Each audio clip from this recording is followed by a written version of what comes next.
Viewers, now we move to the second question, and before that, I'd like to tell you that Justice Venkatachalaiah, while in the Supreme Court, to him goes the credit that there were 90 judgments authored by him out of a total 482 benches where he sat. So that shows the volume of the work, and some of the very eminent and prominent judgments include the Bhopal gas tragedy, then Yogendra Kumar's case versus the state of UP, the Chief Minister, Antulej matter, Sheila Barse. And all these are very, very important, talked about, and the judgments that are taught in the laws. Now, the second question to you, sir, is that I go back to the period 93-94 when you were Chief Justice of India, and I happened to be the Deputy JAG in the Western Command headquarters at Chandigarh. And I had got the invite. I attended a lecture where you as Chief Justice had come to inaugurate the new building of Punjab and Haryana High Court. And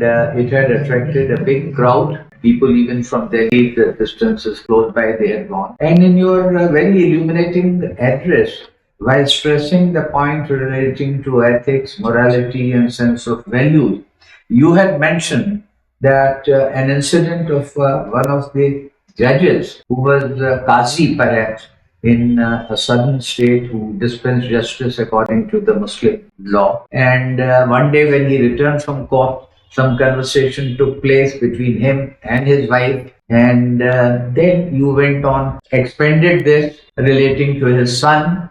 And then you mentioned that the shrine of that judge, you had made it while you were there as a sort of judicial pilgrimage for the judges. May I request you, for the benefit of the viewers here, to narrate that incident, that story. Thank you, sir. Thank you for recalling a very emotional reaction to the issue of judges' integrity. It is said the personality of the judge is the greatest assurance of justice. That statement has many implications. I recall talk I had occasion to deliver in Chandigarh way back from 28 years ago or 30 years ago. I'm recalling a story. I'm not very sure of authenticity and the source of that story, but it's a popular story. Muslim minister in a kingdom of a Islamic ruler in South India. I think somewhere in Bijapur. It is geographically related to the area around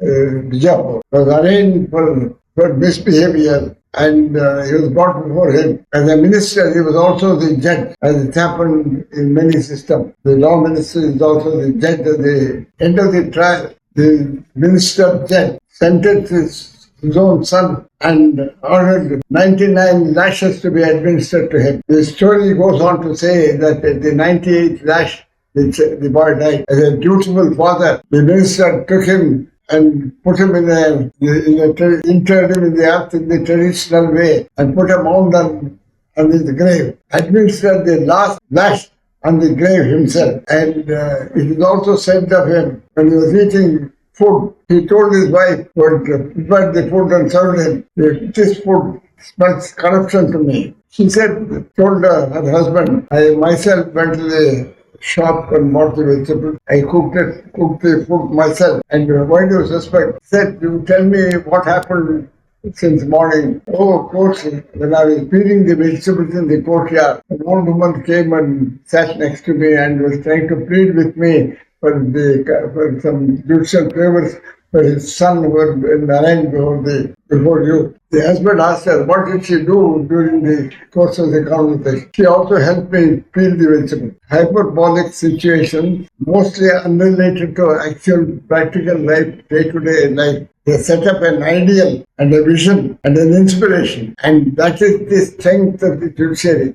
Unless the persons have faith in the judge, no amount of rhetoric in the course of the argument or in the course of the judgment will convey conviction to the people.